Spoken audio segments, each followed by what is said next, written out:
Hello दोस्तों, कैसे हैं आप सभी। आई होप आप सब अच्छे होंगे।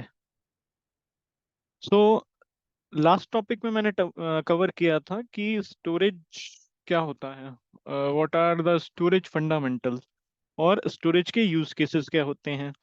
तो हमने एक स्टोरी के थ्रू जाना था कि राम और श्याम एक दो दोस्त होते हैं जो बहुत ही अच्छे दोस्त होते हैं, जिनमें श्याम आईटी एक्सपर्ट होता है और राम का बिजनेस होता है, राइट। और राम को स्टोरेज की ज़रूरत पड़ती है because of some use cases. तो वो श्याम की हेल्प लेता है और वो अपने बिजनेस को चलाने के लिए कुछ स्टोरेज सॉल्यूशंस इवेल्युएट करता है और खरीदता भी है।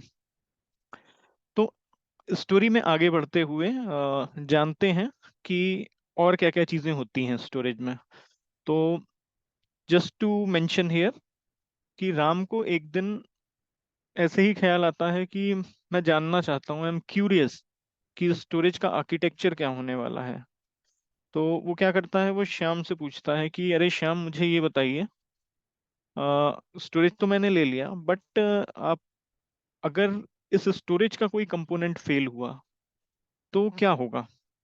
लास्ट टाइम जब मेरे एक एंड यूजर की मशीन की या पीसी की हार्ड ड्राइव फेल हुई थी, तब आपने मुझे बोला था कि आप एक शेयर्ड स्टोरेज ले लीजिए, जिससे कि अ, आपका जो भी डेटा होगा वो सेंट्रलाइज हो जाएगा और उससे क्या होगा कि आपकी डिपेंडेंसी आपके एंड यूजर के लैपटॉप या डेस्कटॉप पर खत्म हो जाएगी और आप एक जगह डेटा अपना स्टोर करके उसका फर्दर बैकअप लेके जा सकते हो और इस तरह से आपका डेटा सेफ रहेगा।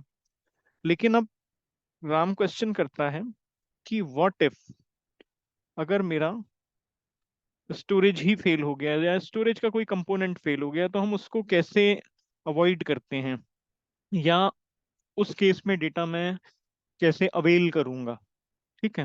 तो श्याम बोलता है, राम भाई, तुम अपना बिजनेस करो ना, तुम्हें क्या मतलब इन सारी चीजों से। तो उसके आंसर में राम कहता है कि नहीं, ये मेरा बिजनेस है और मेरा बिजनेस डिपेंडेंट है मेरे डेटा पे, मेरे एंड यूजर्स की डेटा पे, मेरी एप्लीकेशंस पे। तो मुझे जानना जरूरी है कि आप इस स्टोरेज सिस्टम को हाईली अवेलेबल और रिडंडेंट कैसे बनाओगे। ठीक है। ये दो सवाल थे राम के। ठीक। तो इस सवाल का जवाब श्याम ने दिया। श्याम ने बोला, तू मानेगा नहीं भाई, चल मैं तुझे सिखाता हूँ और बताता भी हूँ कि क्या आर्किटेक्चर होता है और कैसे मैं इंश्योर करूंगा कि मेरा जो स्टोरेज आर्किटेक्चर है उसमें कोई भी सिंगल पॉइंट ऑफ फेल्योर नहीं है। There is no SPOF single point of failure in the storage system itself. So let me explain how the things are working within a storage system. तो आप storage system को एक hardware अगर समझें और उसमें आर्किटेक्चर में आप ऐसे कर सकते हैं कि आप उसको दो पार्ट में डिवाइड करेंगे। ठीक है। तो दो पार्ट में हम इसलिए डिवाइड करेंगे कि ये दो पार्ट जो हैं स्टोरेज के, ये हाईली अवेलेबल आर्किटेक्चर का पार्ट है। इसे बोलते हैं HA, हाई अवेलेबिलिटी या highly available system. First thing is, किसी भी सिस्टम को चलाने के लिए लगता है कंप्यूट, राइट। तो अपने स्टोरेज सिस्टम में हमने कॉन्फ़िगर किए हैं दो कंप्यूट, विच मींस दो प्रोसेसर्स हमने कॉन्फ़िगर किए हुए हैं, C1 एंड C2। सिमिलरली आपको कुछ रैम चाहिए होती है, जिसको आप बोलते हो मेमोरी, रैंडम एक्सेस मेमोरी।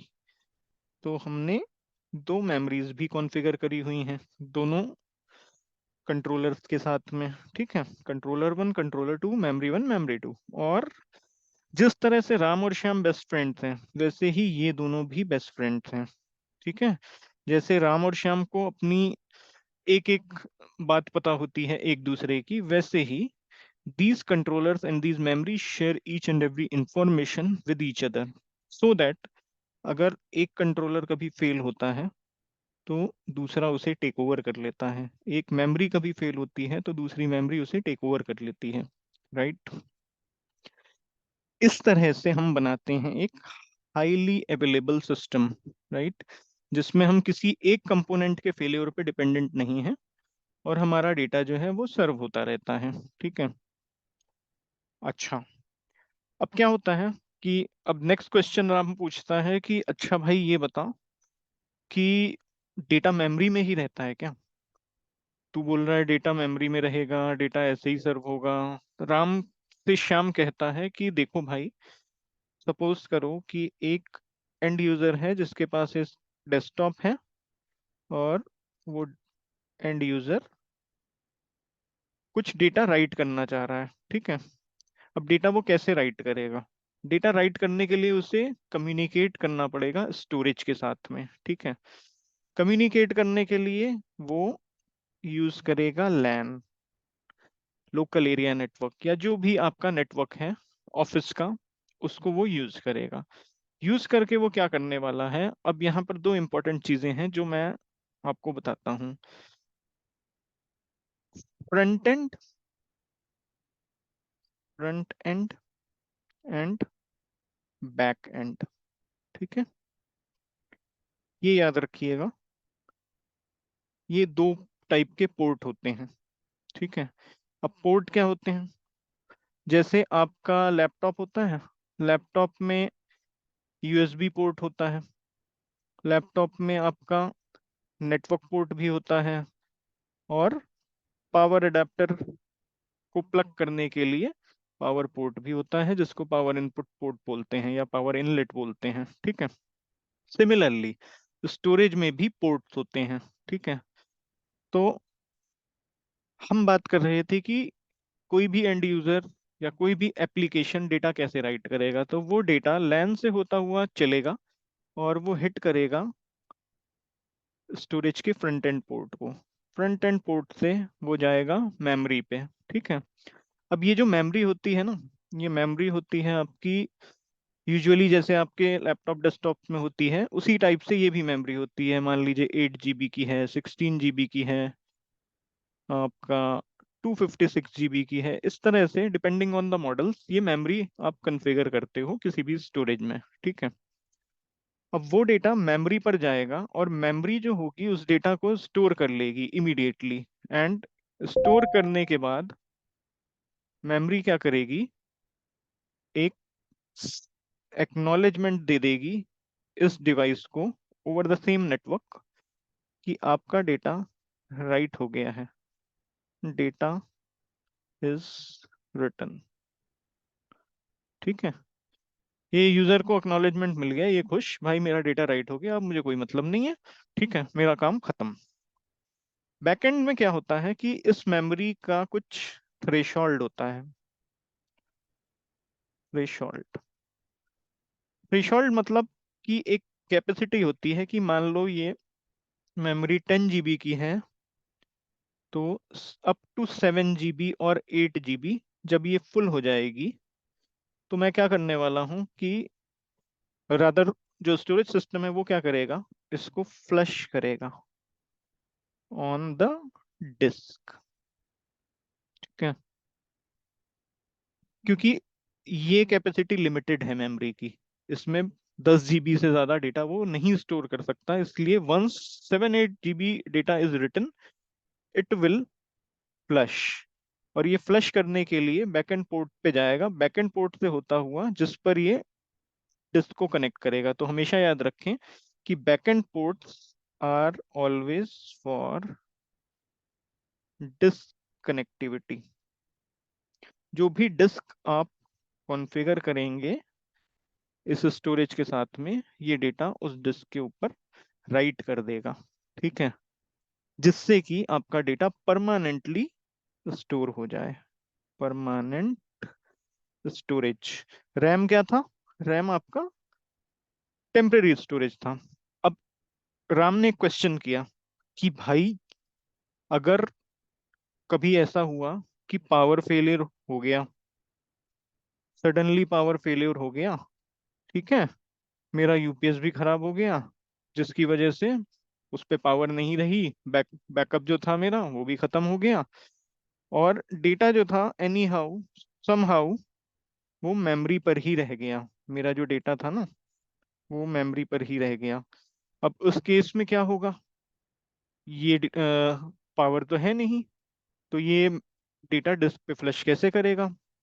तो श्याम ने उसको समझाया कि राम भाई, जो भी मेमोरी आप स्टोरेज में कॉन्फ़िगर करते हो ना, उस पर 72 आवर्स का बैटरी बैकअप मिलता है। You will get 72 hours battery backup for the storage memory. उसकी वजह से क्या है कि ये डेटा जो भी आपने लिखा, ये 72 आवर्स तक स्टोर्ड रहेगा मेमोरी के ऊपर, और as soon as power is restored, this data will be flush to the disk immediately. तो इस तरह से श्याम ने राम को समझाया कि एक हाईली अवेलेबल आर्किटेक्चर क्या होता है, रिडंडेंसी कैसे मेंटेन की जाती है, और आपका डेटा स्टोरेज पे कैसे सेव रहता है, सिक्योर रहता है। ठीक है, तो दोस्तों आज का टॉपिक इतना ही है। अगले टॉपिक में हम जानेंगे कि रेड क्या होता है। ठीक है, कौन कौन से टाइप के डिस्क्स होते हैं जो स्टोरेज में यूज करे जाते हैं, राइट। एंड गोइंग फॉरवर्ड हम लोग सीखेंगे कि और क्या फीचर्स होते हैं स्टोरेज में, और क्या क्या फीचर्स होते हैं जिनको यूज करके आप कम पैसों में ज्यादा डेटा स्टोर करते हो, राइट, जिसको बोलते हैं रिड्यूसिंग द डेटा फुटप्रिंट। ठीक है, ये वीडियो आपको अच्छा लगा हो तो प्लीज लाइक कीजिएगा, मुझे मोटिवेट कीजिएगा। मैं हमेशा कोशिश करता हूँ कि कॉम्प्लेक्स टॉपिक्स को बहुत ही सिंपल टर्म्स में समझाऊं, और उसको एक रियल टाइम स्टोरी से रिलेट करूं, जिससे कि वो चीज़ें आपके दिमाग में हमेशा रहें, आप उसको रिलेट कर पाएं और आपको रिकॉल जल्दी हो पाए। अगर आपके कोई डाउट हो तो प्लीज़ मुझे लिखें, कमेंट करें, लाइक करें, शेयर करें। कोई भी डाउट हो तो आप मुझे पूछें। I will be more than happy to help you, because I am preparing all these videos to help people who are just like me, जिनको बहुत बेसिक से समझना है, जिनके फंडामेंटल शायद क्लियर नहीं हैं, और जो एक बड़े ही सिंपल वे में समझना चाहते हैं कॉम्प्लेक्स चीज़ों को। These videos are for them only, and I really want to help you people. And please motivate me. Do like, subscribe, and share as many as you can.